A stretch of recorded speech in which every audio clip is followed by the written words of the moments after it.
오늘 우리에게 허락하신 하나님의 말씀 같이 찾아봅니다. 요한복음 11장 25절에서 26절 말씀입니다.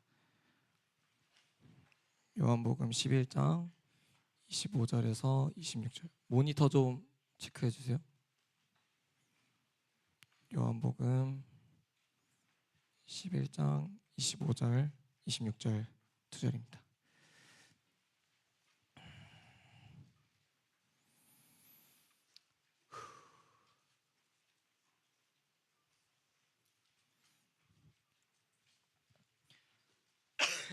다 찾은 줄 알고 25절, 26절 읽겠습니다. 시작.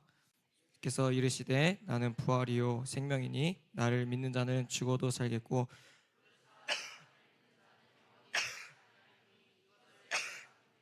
아멘. 할렐루야. 아멘. 드럼을 쳤더니 귀에서 삐가 소리가 안 없어지네요. 여러분, 오늘 예배 가운데 들리는 은혜가 임하길 축복합니다. 그렇죠? 깨닫는 은혜가 임하기를 축복합니다. 오늘은 무슨 주일이죠? 부활주일입니다. 부활주일은 말 그대로 예수님께서 사망 권세를 이기시고 죽음으로부터 부활하신 날을 부활주일이라고 합니다. 그래서 오늘은 그 어느 날보다 기쁨과 감사와 찬양과 영광이 가득해야 하는 날입니다. 여러분, 우리 주님께서 부활하셨습니다. 아멘이세요? 부활하신 우리 주님께 감사와 영광의 박수 올려드립시다. 교회를 다니면서 가장 믿기 어려운 게 있다면 예수님의 부활 사건이지 않을까 싶습니다. 죽은 사람이 다시 살아난다는 것은 인간의 상식으로는 결코 이해할 수 없기 때문이죠. 또 더러 목회자들은 강단에서 이 부활을 이야기할 때 예수님의 부활을 역사적으로 따지지 말고 그냥 믿기만 해라, 그냥 믿음으로 믿어라 라고 하기 때문에 많은 성도들이 그 부활에 대해서 혼란을 겪기도 합니다. 그럼 예수님이 부활하신 것이 정말 역사적인 증거가 없냐라는 겁니다. 우리는 그저 맹목적으로 따르고 맹목적으로 믿기만 하면 되는 거냐라는 거죠. 여러분, 어떻게 생각하십니까? 부활하신 것이 역사적 증거가 있을까요? 없을까요? 있어요? 뭔데요? 성경 말씀. 여러분, 역사적 증거를 몇 가지 선생님이 이야기를 할 건데 그 전에 부활을 반대하는 사람들의 재미있는 주장들이 몇 가지 있습니다. 그거에 대해서 여러분들이 좀 잘 기억하고 사람들이, 세상 사람들이 이래서 이걸 부정하는구나, 그러면 우리는 이제 이렇게 이야기해 줄 수 있겠구나 라는 것을 기억하면 됩니다. 첫째로 부활을 반대하는 사람들의 이 재미있는 주장은요, 기절설이에요. 기절설. 예수님이 진짜로 죽은 게 아니라 잠시 기절했다라는 주장을 하는 거죠. 여러분, 생각해 봅시다. 우리가 물론 눈으로 보진 않았지만 우리가 유추해 본다면, 생각해 본다면 예수님은 죽을 만큼 맞았거든요. 정말 죽을 만큼. 죽을 만큼 맞았다가 죽지 않고 잠시 기절했다라고 합시다. 첫째, 말이 안 되는 건 기절하여도요, 우리가 물론 이 단면적인 부분일 수 있지만 우리가 지난주에 종려주일 때 영상을 봤던 거 하나의 영화이지만 사실 더하면 더했지 덜하진 않았을 거란 말이죠. 그런데 그렇게 온몸이 갈기갈기 찢겨진 상태인데 기절했다가 깼다고 생각합시다. 그러면 제대로 걷지도 못하고 자기의 몸을 가누지도 못하는 상태일 텐데 무덤을 막고 있는 그 큰 돌을 스스로 혼자 움직일 수 있게 하겠냐라는 거예요. 두 번째로는 이 요한복음 19장에 그대로 기록이 되어 있는데 예수님께서 죽으신 날이 안식일을 준비하는 날이었거든요. 다음날 안식일을 준비하는 날. 유대인들은 그 안식일을 준비해야 되는데 십자가에 시체가 있는 게 보기 싫은 거죠. 그래서 안식일의 시체를 십자가에서 그대로 내려두어서 빌라도에게 부탁을 해요. 요청을 해요. 이 다리를 좀 꺾어달라고. 다리를 꺾어서 잘 이렇게 둬달라고. 그래서 군인들이 예수님과 함께 못 박힌 그 두 강도의 다리를 꺾습니다. 꺾어서 둬요. 예수님의 다리를 이제 꺾을까 이제 딱 봤는데 이 군인들이, 이 성경에 기록되어 있어요. 군인들이 보니까 이미 죽어 있는 것처럼 보이는 거예요. 이미 죽어 있는 거, 누가 봐도. 그런데 한 번 더 창으로 대신해서 그 옆구리를 한 번 더 찌릅니다. 한 번 더. 그들은 이미 자신들이 보기에도 죽었다고 표현했고 확인 사살로 창을 또 한 번 찌르게 되었는데 기절했다라는 건 사실 말이 안 되는 거죠. 두 번째 또 그들이 이야기하는 건 도적설이에요. 도적설. 도적설은 예수님의 제자들이 시체를 훔쳐가고서는 거짓으로 예수님이 부활했다고 주장하는 거예요. 이것도 생각해 봅시다. 예수님이 십자가에서 죽으실 때 제자들은 어디에 있었습니까? 어디에 있었어요? 다 도망갔죠. 다 도망갔어요. 그 말은 두려움과 공포에 떨고 있었다라는 거예요. 자신들도 언제 잡힐지 모르고 언제 예수님과 같이 십자가 처형을 당할지 모르니까 공포에 떨어서 두려움에 떨어서 숨어 도망 다녔다라는 거죠. 그런데 그런 제자들이 완전 무장을 하고 있는 병사들을 다 공격해서 이겨내고 무덤을 들어가서 시체를 훔쳐서 나온다? 이것도 사실상 말이 안 되는 거죠. 또한 마태복음 28장 12절 13절을 보면요, 부활하신 후에 무덤이 비어있는 사건을 이 경비대 군인들이 대제사장과 바리새인들한테 가서 이야기를 해요. 무덤이 비어있다고. 그때 돌무덤을 지키던 군인들에게 대제사장과 장로들이 돈을 찔러줘요. 돈을 주면서 뭐라고 이야기하냐면, 성경이 그대로 기록되어 있기를 이르되 너희는 말하기를 그의 제자들이 밤에 와서 우리가 잘 때 그를 도둑질하여 갔다 하라 라고 말하라는 거예요. 그렇게 소문을 내고 다니라는 거예요. 여러분, 결국 이들의 말이 무엇을 뜻하는 겁니까? 분명 제자들이 훔치지 않았고 무덤이 진짜로 비어 있었다라는 거죠. 그러니까 제자들이 그냥 훔쳐갔다라고 그냥 소문을 내라라고 이야기를 하는 거죠. 세 번째는 환상설이에요. 환상설. 환상설은 예수님을 너무너무 사모했던 사람들이 환상을 보고 예수님이 부활하셨다고 믿게 되었다는 주장입니다. 근데 이것도 말이 안 되죠.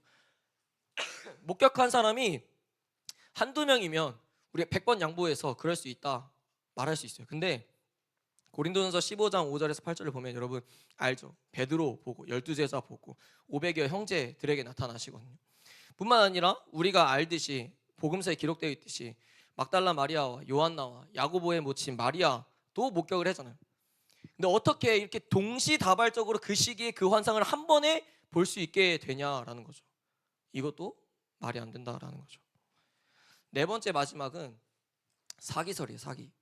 예수님이 부활했다는 것이 제자들이 사기치고 다니는 거다, 거짓으로 지어낸 이야기다라고 이야기를 하는 주장이에요. 이건 너무 명확하게 말이 안 되는 주장이라고 말할 수 있는데, 여러분 거짓을 위해서 목숨을 바치는 사람 봤습니까? 여러분 진짜로 거짓을 지키기 위해서 목이 잘려 죽고 화형 당하여 죽고 십자가에 거꾸로 매달려 죽는다는 건 상식적으로 말이 안 되지 않냐는 거예요. 상식적으로. 여러분들이라면 저라면 그렇게 할 수 있겠습니까? 거짓을 지키기 위해. 결론적으로 부활이 거짓이라고 주장하는 설들은 다 타당하지 않다라는 거예요. 타당하지 않다. 그럼 반대로 이제 부활이 역사적 사실이란 증거는 그럼 어디 있냐라는 거예요. 역사적 사실이란 증거. 첫째는 뭘 이야기하냐면 예수님의 빈 무덤이 그걸 증명해 줍니다. 마태, 마가, 누가, 요한 사복음서를 보면 여러분 이 저자들이 다르잖아요. 그렇죠? 그러니까 서로 강조하는 내용과 중점으로 보고자 하는 포인트가 조금씩 달라요. 그래서 이 부활 사건을 보면은 이 저자마다 조금씩 내용이 다릅니다. 근데 여러분 본질적인 건 모두 일관성 있게 말하고 있다라는 거예요. 그게 뭡니까? 예수님이 부활하셨고 무덤이 비어 있었다. 그건 모두가 동일하게 이야기하고 있다는 겁니다. 성경에도 기록되어 있듯이 예수님이 3일 후에 부활하신다는 소식을 대제사장과 바리새인들이 알았다고. 예수님이 하도 그렇게 얘기를 하니까 얘네들이 그걸 듣고 야 병사들한테 이야기해요. 무덤 굳게 잘 지키라 라고 성경에 기록합니다. 굳게 잘 지키라. 그렇게 예수님이 이야기했다고 하니까 혹시 모르니까 굳게 잘 지켜라. 그러니 시체를 훔쳐갔다는 건 말이 안 되는 거죠. 그럼에도 불구하고 시체가 사라졌다는 건 뭘 증명하는 겁니까? 진짜 부활하셨기에 무덤이 비어 있었다라는 것을 증명하는 거죠. 두 번째, 목격자가 있다라는 겁니다. 아까도 이야기했던 거 다시 한번 읽어봅니다. 시작. 게바에게 보이시고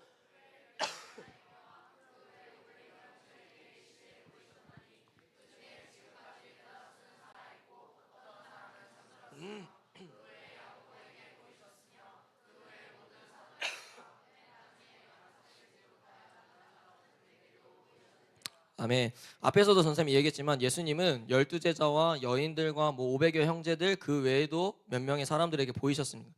이렇게나 많은 사람들이 환상을 동시에 보았다는 건 말이 안 되는 주장이다라는 거죠. 부활하신 예수님을 목격한 이들이 거짓이라면 성경이 어떻게 쓰여질 수 있냐라는 거예요. 성경이 어떻게 쓰여질 수 있냐고요. 세 번째, 그걸 증명할 수 있는 건 변화된 제자들을 보면 알 수 있습니다. 부활한 예수님을 목격한 제자들은요, 어떻게 바뀝니까? 목숨을 걸고 부활하신 예수님을 전합니다. 여러분, 제자들의 삶의 어떤 기준, 우리가 흔히 말하는 터닝 포인트라고 하면 그게 부활로 나눠져요. 부활 전과 부활 후. 그들은 예수님께서 십자가에서 죽으실 때 다 도망갔다고 이야기했습니다. 다 부인하고 다 두려움과 공포에 떨었습니다. 그러던 그들이 부활을 목격하고 나니까 어떻게 바뀌냐는 거예요. 남은 인생을 예수에게 올인하게 돼요. 올인. 예수님을 부인했던 겁쟁이 베드로가 어떻게 됩니까? 성경에 기록되어 있듯이 십자가에 거꾸로 매달려서 순교하게 돼요. 요한의 형제 야고보는요, 칼로 목을 베는 참수를 당하게 됩니다. 내가 예수님을 믿는다는 이유로, 복음을 전함을 이유로. 야고보는 나무 망치로 머리를 맞고 순교하게 돼요. 가장 믿음이 없었던 인물이 누굽니까? 도마죠. 도마는 부활하신 예수님을 목격하고 보고 인도 선교의 첫 문을 연 게 바로 도마예요. 그리고 인도에서 창이 몸에 관통하여서 순교하게 됩니다. 제자들의 삶이 부활 전과 후로 명확하게 달라지는데 이게 어찌 거짓이라고 말할 수 있냐라는 거예요. 여러분, 대답해 보십시오. 부활이 가짜라면 이걸 어떻게 설명할 수 있냐라는 거예요. 부활이 가짜라면 바울과 제자들의 삶이 어떻게 이렇게 변할 수 있냐라는 겁니다. 앞에서도 말했지만 거짓을 위해서 십자가 처형 당할 사람이 누가 있으며 화형을 당할 사람이 누가 있으며 목을 잘라 죽는 참수를 당할 자가 누가 있냐라는 거예요. 진짜 부활하셨기 때문에 제자들이 그렇게 했다라는 거죠. 마지막 네 번째는 초기 기독교의 성장과 현재 기독교의 건재를 보면 알 수 있습니다. 여러분, 성경만 잘 봐도 그걸 증명할 수 있어요. 성경을 안 보니까 문제인 거예요. 여러분, 신약을 잘 살펴보세요. 특히나 바울이 쓴 서신들을 잘 보면요, 예수님의 부활 이후 이 초대교회, 초기 기독교는요, 빠르게 성장하고 수많은 역사들을 경험하게 됩니다. 신약의 절반 이상을 쓴 바울의 서신만 봐도 예수님의 부활을 굉장히 중요하게 강조했으며 교회 곳곳에 부활을 이야기하며 십자가를 얘기하며 성령의 역사들이 그 각 교회마다 일어났던 것들을 우리는 성경을 통해서 알 수 있다는 거예요. 더하여 부활이 거짓이라면 진짜 이 기독교가 2000년 전부터 지금까지 어떻게 건재할 수 있냐고요. 말이 안 되지 않습니까? 2000년 동안 거짓으로 우리가 지금 다 속고 있다는 거예요. 말이 안 되죠. 2000년 동안 건재할 수 있었던 이유는요, 진짜 예수님이 부활하셨기 때문입니다. 그럼에도 불구하고 부활을 믿지 못하고 부정하는 사람들이 여전히 있습니다. 심지어는 교회를 다니고 예수님을 믿는다 하지만, 십자가를 믿는다 하지만 부활만큼은 내가 믿지 못하겠다라고 하는 사람들이 있다라는 거예요. 여전히. 고린도전서 15장 17절입니다. 시작.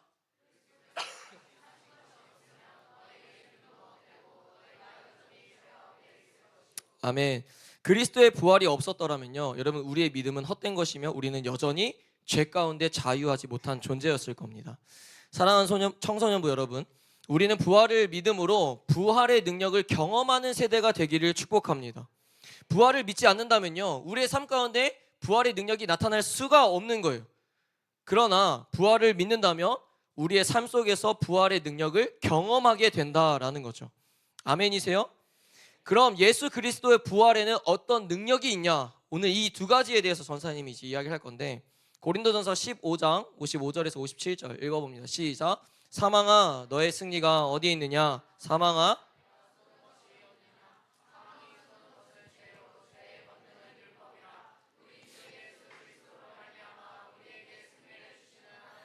감사하노니. 아멘. 고린도전서 15장은 흔히 부활장으로 부릅니다. 부활장. 15장을 보면 부활로 인하여 사망을 패하였음을 선포하고 있습니다. 즉 예수 그리스도의 부활의 능력의 첫째 되는 능력이 무엇이냐면 사망을 이긴 승리의 능력이다라는 거예요. 사망을 이긴 승리의 능력. 8장 풀어라. 사망을 이긴 승리의 능력이 과연 무엇이냐? 이게 좀 잘 와닿지 않잖아요. 그렇죠? 부활의 능력을 경험하려면 그 부활의 능력이 뭘 뜻하는지를 알아야 되는데, 이 사망을 이긴 승리의 능력을 전사님이 좀 설명을 하겠습니다. 사망을 이긴 이 능력이 무엇을 말하냐면 그 첫째는 나도 그리스도와 같이 부활한다는 것을 말해주는 겁니다. 여러분, 그리스도와 같이 여러분들도 부활하심을 믿으십니까? 모든 인간들에게 가장 소중한 것이 있다면 무엇일까요? 세상 사람들의 기준을 본다면 돈과 시간이라고 생각할 수 있을 겁니다.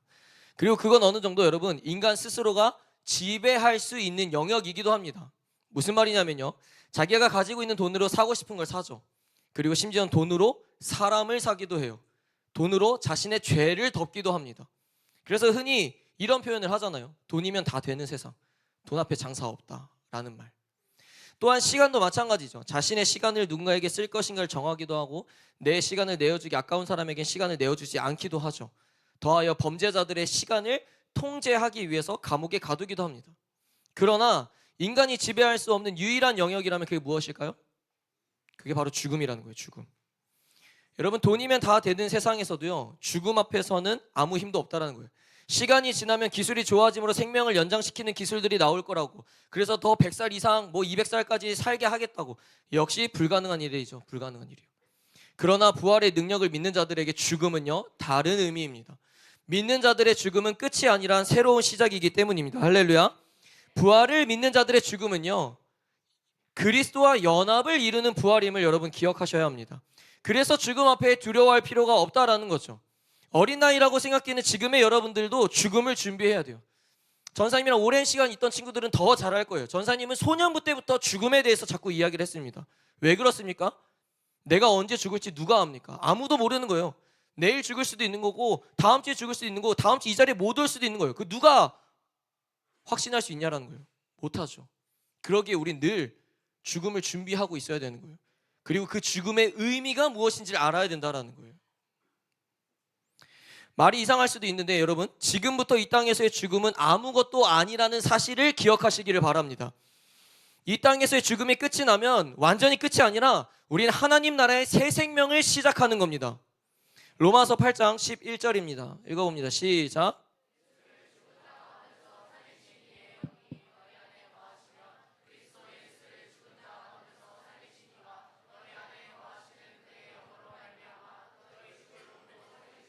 아멘. 우리가 죽었을 때 어떻게 됩니까? 그리스도와 같이 부활하는 능력을 경험하게 된다라는 거죠. 그분께서 그의 영으로 말미암아 너희 죽을 몸도 살리신다라고 약속하셨죠. 두 번째로 이 사망을 이긴 부활의 능력이 무슨 의미냐면 더 이상 우리가 죄에 끌려다니지 않게 되었다는 것을 이야기하는 겁니다. 지난주에도 말씀을 통해 나누었듯이 여러분, 우리는 죄라는 감옥에 갇혀서 사망 선고를 기다린 바라바와 같은 죄수입니다. 죄라는 이유로 모든 것으로부터 묶이게 되었고 자유하지 못한 존재였다라는 거죠. 그러나 우리가 어떻게 해방되었습니까? 그리스도께서 모든 죄를 책임지시고 우리를 대신하여 죽으시고 부활하심으로 이제는 더 이상 그 죄가 내 죄가 아니게 되었다라는 겁니다. 이해가 되세요? 여러분 잘 이해하고 들으세요. 더 이상 죄 없는, 죄를 짓지 않는 존재가 되었다가 아니라 죄에 끌려다니지 않는 자유의 신분이 되었다라는 겁니다. 다시 말해 그리스도께서 사망 권세를 이기셨기에 부활을 믿는 그리스도 된 자녀된 우리는요, 사망 권세를 우리도 이기었다라는 겁니다. 할렐루야. 그래서 우린 이제 죄에 끌려다니지 않아도 된다라는 거죠. 이걸 조금 더 쉽게 설명해 줄게요. 무슨 말이냐면 이전까지는 우리가 죄라는 것에 묶여 있었고 그 죄가 나를 계속 졸졸 쫓아다니면서 감시하였고 때로는 그 죄로 인하여 나를 괴롭게 하고 그 죄가 나를 때리기도 했다면 이제는 부활의 능력을 통해서 죄를 밀쳐낼 수 있게 되었고 죄를 누를 수 있게 되었고 죄를 분별하여 무시할 수 있는 능력이 우리 가운데에 임하였다라는 겁니다. 그래서 흔히 우리가 죄를 분별하여서 죄 지을 행동을 하지 않는 것, 눈 감고 죄 지으면 쉽게 갈 수 있는 길도 꿋꿋이 선택하지 않는 것, 끊기 어려웠던 그 죄가 갑자기 하루아침에 끊어지기도 하는 것, 그게 어떻게 가능한 겁니까? 부활의 능력을 통해서 가능한 것입니다. 갈라디아서 5장 1절 말씀입니다. 시작. 그리스도께서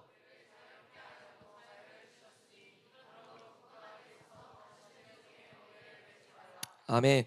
사랑하는 청소년부 여러분, 다시 이전처럼 죄의 감옥에 들어가지 마십시오. 그리스도께서 우리에게 자유를 주셨으니 다시는 종의 멍에를 매지 마십시오. 성령을 의지함으로 죄를 밀쳐내고 이제는 죄를 분별하여 승리하는 삶을 살아가십시오. 근데 여러분 그러려면요, 내 안에 부활하신 예수 그리스도를 믿는 믿음이 있어야 됩니다. 부활의 능력이 내 안에 있어야 되는 거예요. 그래서 부활신앙이 내게 있는지를 점검해야 하는 것이며 부활신앙을 반드시 가져야 하는 이유가 여기에 있다라는 거죠. 부활신앙이 여러분들 가운데 심겨져 있지 않다면요, 여전히 여러분들은 죄에 갇혀 있을 겁니다. 여전히 죄에 끌려다니는 존재가 될 겁니다. 여러분, 죄의 종처럼 살지 마십시오. 죄에 묶여서 돈과 명예와 권력의 노예처럼 살지 말라는 거예요. 그리스도께서 부활하셨고 그 부활로 인하여 죄로부터 자유가 선포되었음을 기억하시기를 바랍니다. 다시 정리하자면 부활의 첫째 되는 능력은 사망을 이긴 승리의 능력인데 그 뜻은 두 가지로 나눠진다 했습니다. 나도 사망을 이기고 이제 예수 그리스도와 함께 부활한다라는 거. 그러니까 더 이상 죽음을 두려워할 필요가 없다라는 거죠. 두 번째는 더 이상 죄에 끌려다니지 않게 되었다는 거. 이제 성령을 의지함으로 죄를 밀쳐낼 수 있게 됐고 죄를 분별하여서 이겨낼 수 있는 힘이 우리 가운데 있다라는 거죠. 베드로전서 1장 3절입니다. 시작.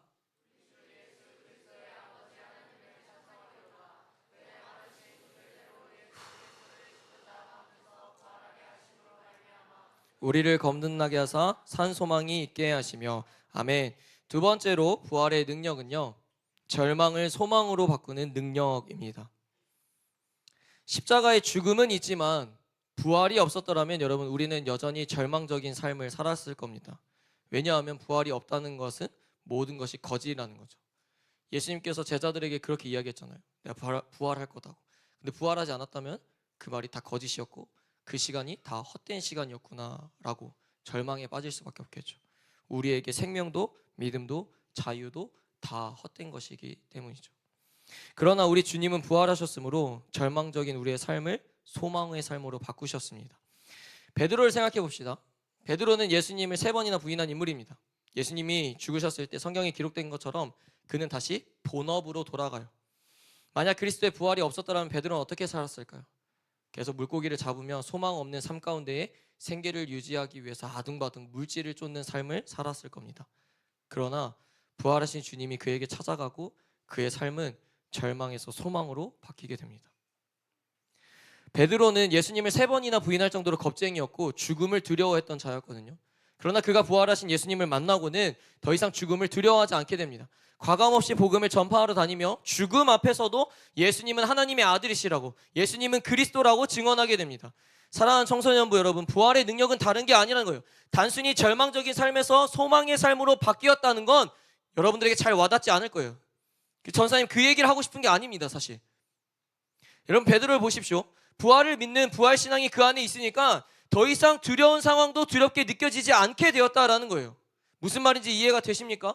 여러분 부활의 능력은요, 예수님을 믿어서 내가 좋은 학교에 가는 게 아니에요. 부활의 능력은요, 예수님을 믿어서 돈을 많이 벌고 좋은 곳에 취직하는 게 아니라고요. 예수님을 믿어서 내가 하고 싶은 대로 살면서 부귀영화를 누리는 게 부활의 능력이 아니라고요. 내게 주는 상황이 나를 두렵게 하더라도 두려워하지 않는 거, 내 앞에 찾아온 문제가 나를 절망적으로 떨어뜨려도 절망에 갇히지 않는 거, 수많은 사람들과의 관계의 어려움으로 마귀가 내 마음을 갈기갈기 찢겨놔도 그럼에도 불구하고 거기에 흔들리지 않고 분별할 수 있는 거, 그게 바로 부활의 능력이라는 거예요. 절망을 소망으로 바꾸는 부활의 능력이 바로 이거다라는 거죠. 그 부활의 능력을 경험해야 한다라는 거예요. 그러면 마귀가 주춤할 수밖에 없는 거예요.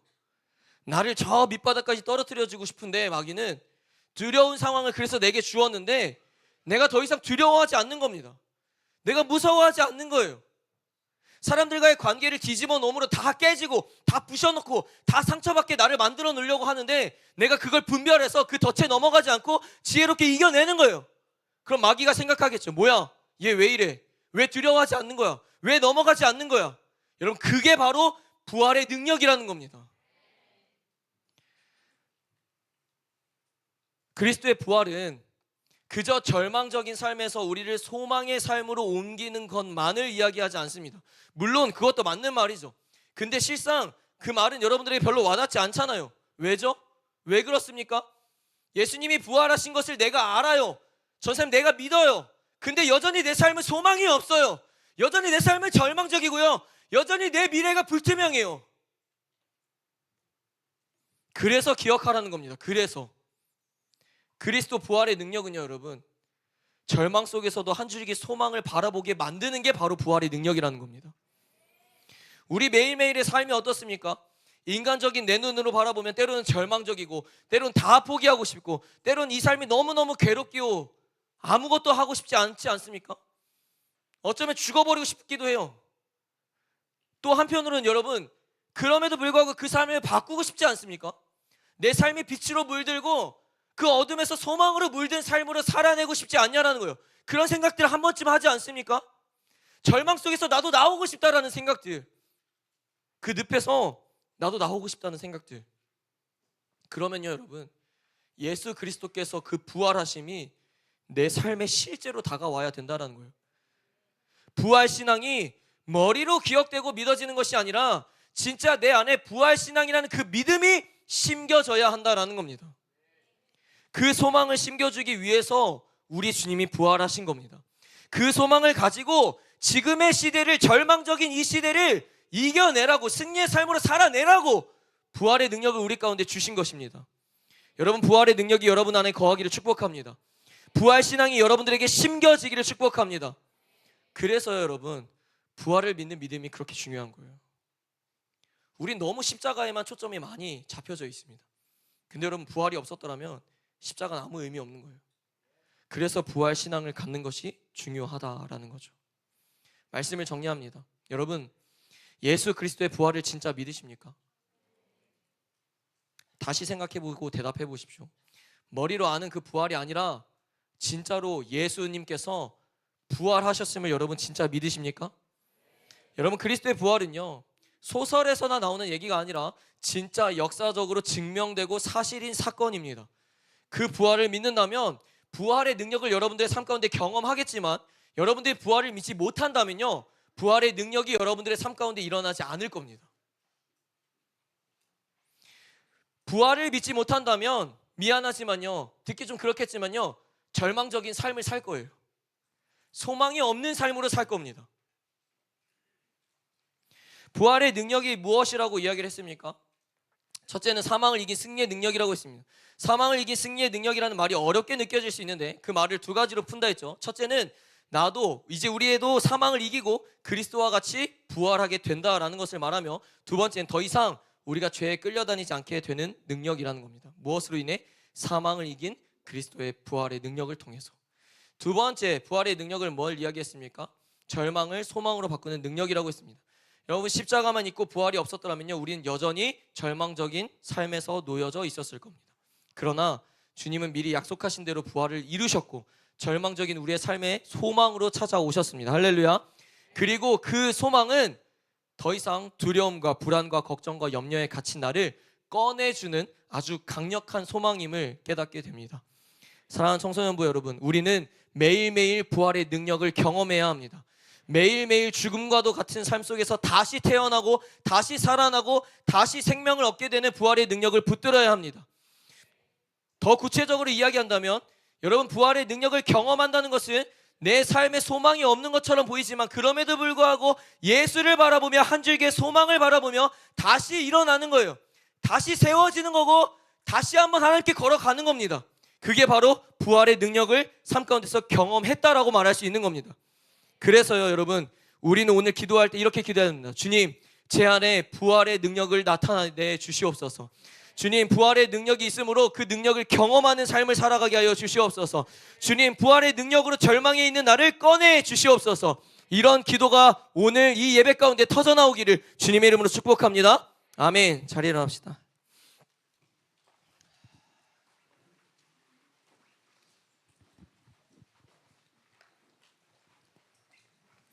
우리 주님 부활하셨습니다. 믿으십니까? 그래서 오늘은 조금 기쁨으로 찬양을 하고 그리고 기도를 뜨겁게 했으면 좋겠습니다. 우리 다 아는 찬양인데 가사를 다시 한번 곱씹으며, 부활하셨기에 우리가 가는 그 길이 미련하다 하더라도 주님 주신 그 소망을 바라보면서 우리가 그 길을, 지금의 시대를 이겨낼 수 있는 뉴웨이브 공동체가 되기를 주님으로 축복합니다. 아멘. 우리 함께 찬양합시다.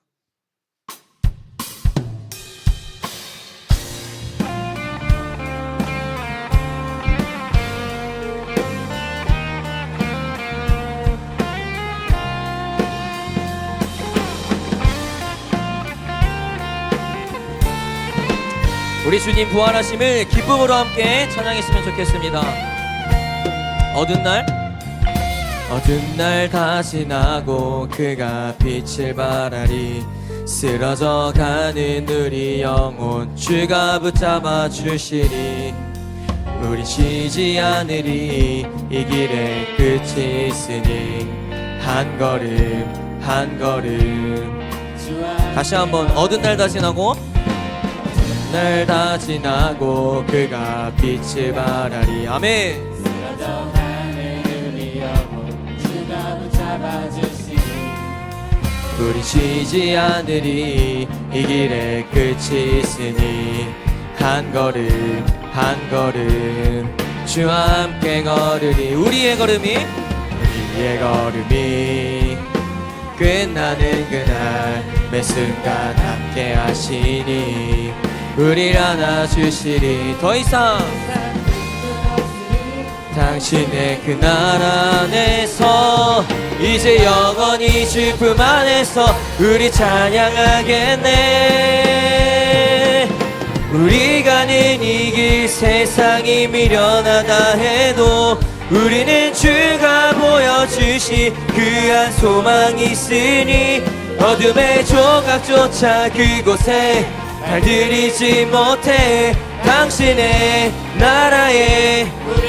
어두운 날 다 지나고 어두운 날 다 지나고 그가 빛을 발하리. 쓰러져가는 우리 영혼을 주님께서 붙잡아 주십니다. 아멘.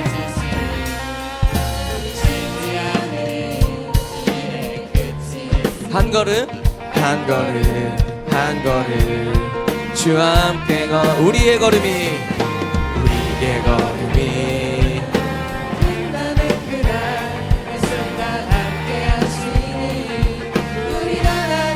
우리 믿음으로 선포합시다.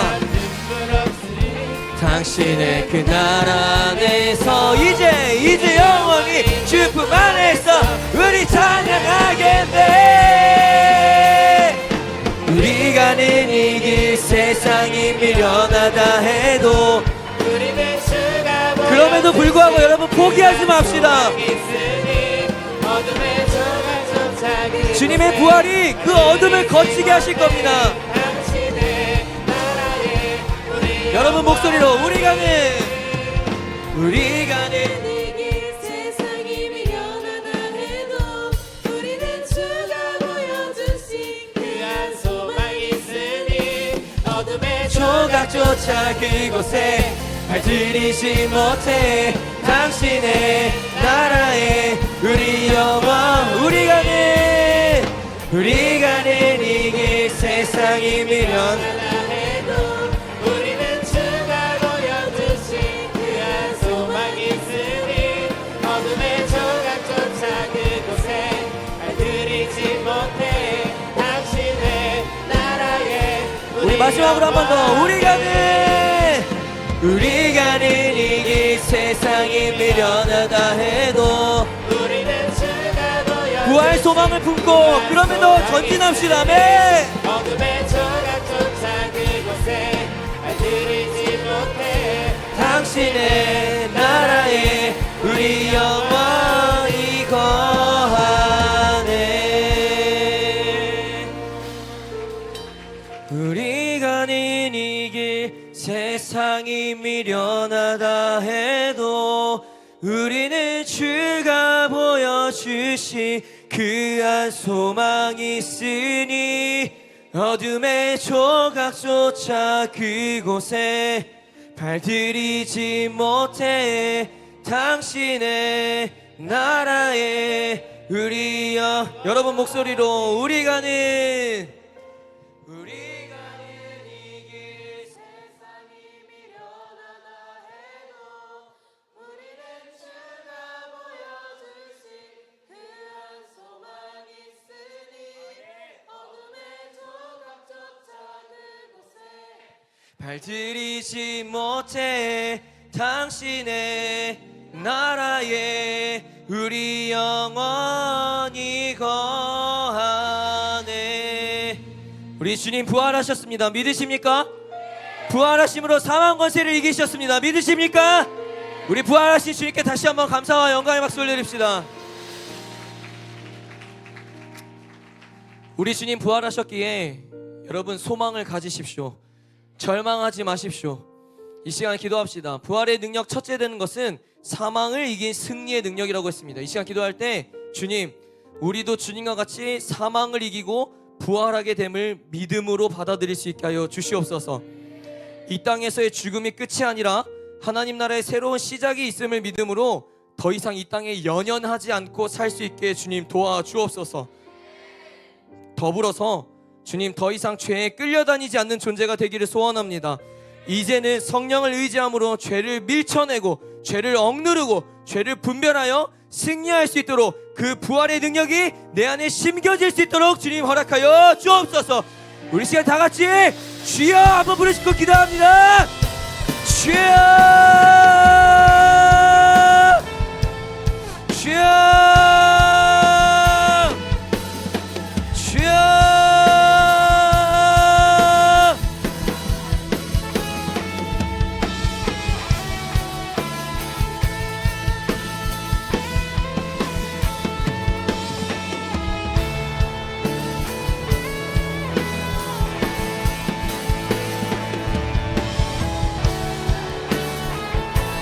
예수님의 부활로 사망을 이겼음을 선포합니다.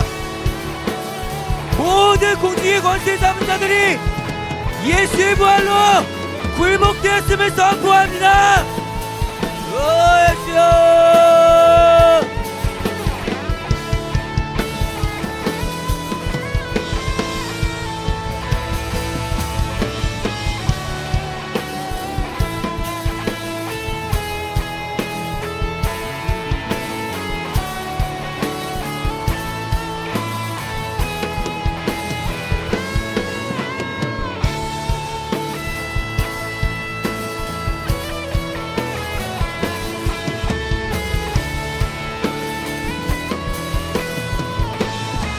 주님, 나도 그리스도와 같이 부활함을 믿는 믿음이 되게 있게 하여 주십시오.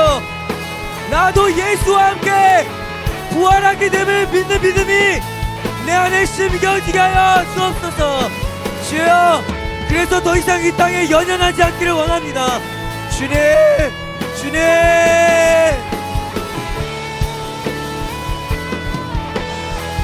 주님.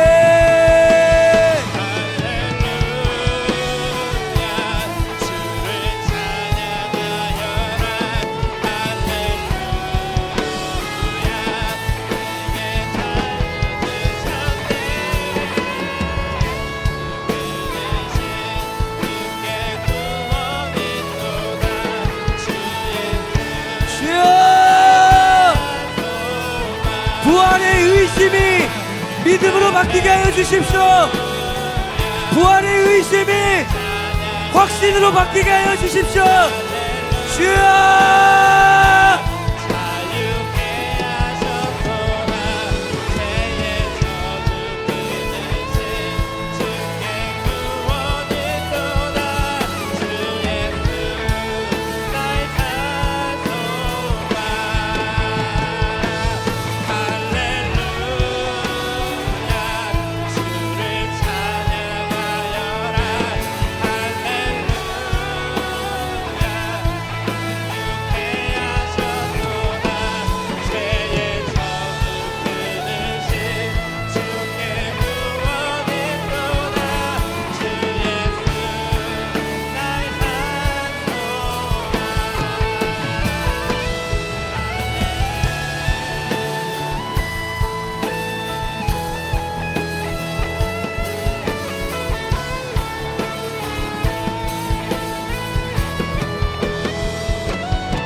부디 여러분 이 시간 깨어 기도하십시오. 기도가 안 되는 친구들 일어서서 기도하던지 무릎을 꿇던지 벽을 붙잡던지. 기도를 안 하니까 안 바뀌는 겁니다. 기도를 안 하니까 소망이 안 보이는 거예요. 이 시간 두 번째로 기도할 때 여러분 부활의 능력 두 번째는 절망을 소망으로 바꾸는 능력이라고 했습니다.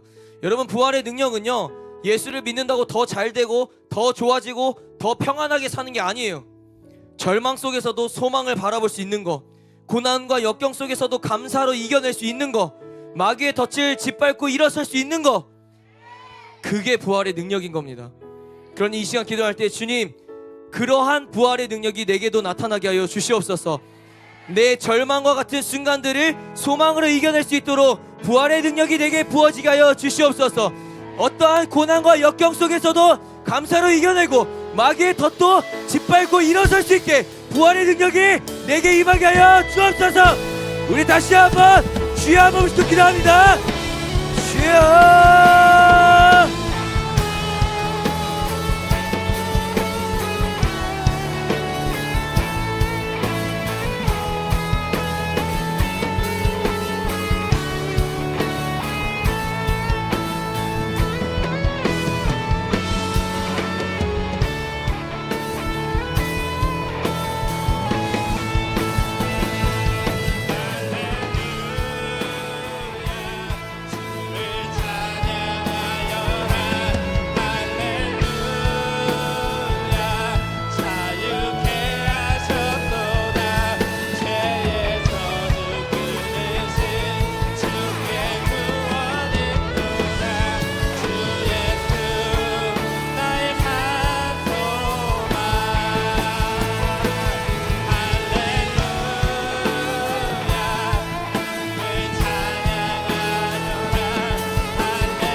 주님, 절망에서 소망으로 바꾸는 그 부활의 능력이 나에게도 임하게 하여 주십시오.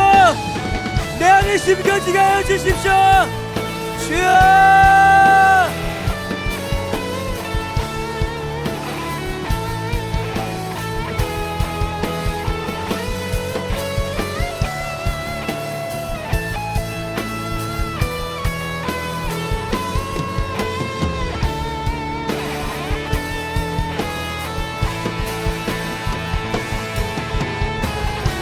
입을 열고 기도하십시오. 부르짖으며 주님 앞에 간절함을 나타내십시오. 절박함을 나타내십시오. 주님, 나의 절망적인 삶이 그 죽음과도 같은 삶이 소망으로 바뀌게 하여 주십시오. 주여.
더 마지막으로 기도할 텐데 지치지 마십시오.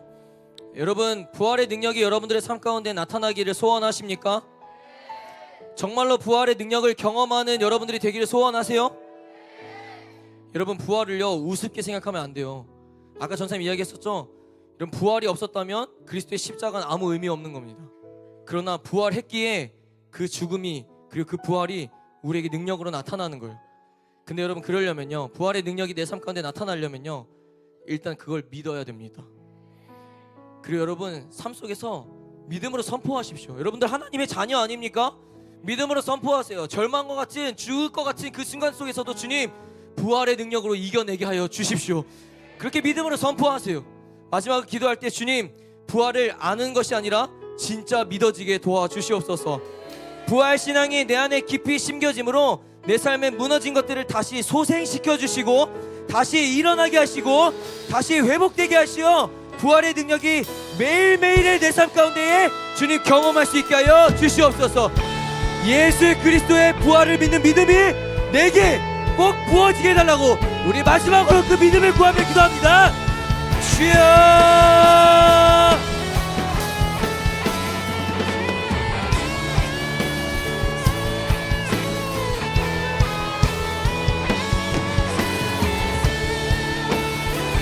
부활의 능력으로 일어날지어다. 부활의 능력으로 이겨낼지어다. 부활의 능력으로 소망을 바라볼지어다. 주여,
부활의 능력이 내 삶 가운데 나타날지어다. 부활의 능력이 예수 이름으로 내게 임할지어다.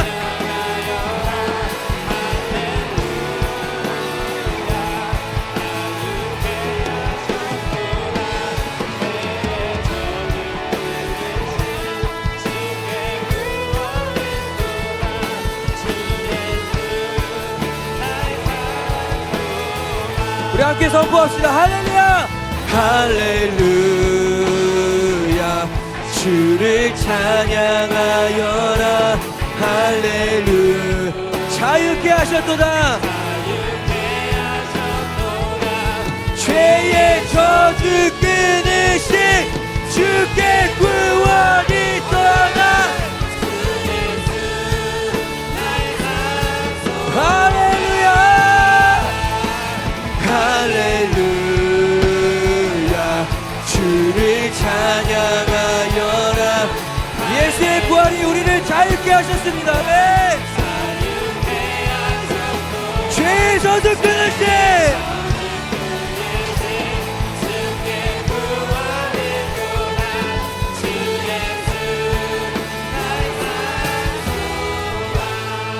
할렐루야, 주를 찬양하여라. 할렐루야, 자유케 하셨도다. 죄의 저주 끊으신 주 예수.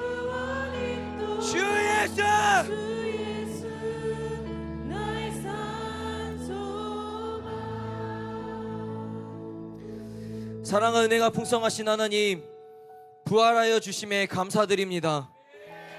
주님의 부활이 있기에 우리에게 구원이 있는 것이며 우리가 이 자리에 있을 수 있습니다. 그리스도의 부활이 하나의 소설에 나오는 이야기가 아니라 진짜 역사적으로 사실인 하나님의 말씀을 믿을 수 있는 그 믿음이 우리에게 부어지게 하여 주옵소서. 주님, 오늘 말씀처럼 내게도 부활의 능력이 나타나고 그 부활의 능력을 경험할 수 있기를 소원합니다. 사망을 이기신 부활의 능력을 기억함으로 우리도 다시 부활하여 그리스도와 완전한 연합을 이루고 저 천국에서 화목한 나날들을 보낼 수 있음을 소망하며 살아가게 하여 주시옵소서. 그래서 주님, 이 땅에서 무언가를 쥐기 위해 아등바등 사는 삶이 아니라 진짜로 믿는다면 저 천국 소망을 품고 사는 자들이 되게 하여 주시옵소서. 이제는 부활하심으로 죄로부터 해방되었음을 믿음으로 선포합니다. 그러하오니 주님, 다시는 죄의 멍에를 매지 않게 하여 주시고 죄를 이길 수 있는 힘을 부어 주시옵소서. 더하여 주님, 주님의 부활이 없었더라면 우리에겐 여전히 절망적인 삶이 이어졌을 겁니다. 이제는 절망을 소망으로 바꾸시는 그 부활의 능력을 의지하여 무엇이 나를 두렵게 하더라도 두려워하지 않게 하시고, 무슨 문제가 나를 괴롭게 하더라도 포기하지 않게 하시고, 무슨 관계가 나를 힘들게 하더라도 끝까지 그리스도의 사랑으로 이겨내게 하여 주시옵소서. 그렇게 부활의 능력을 날마다 경험할 수 있는 우리 뉴웨이브 공동체 모든 지체들이 될 수 있도록 주님께서 복의 복을 더하여 주옵소서. 그렇게 이루어 주실 줄 믿으며 예수님 이름으로 간절히 축복하며 기도드리옵나이다. 아멘. 우리 주님께 감사의 영광의 박수 올려줍시다.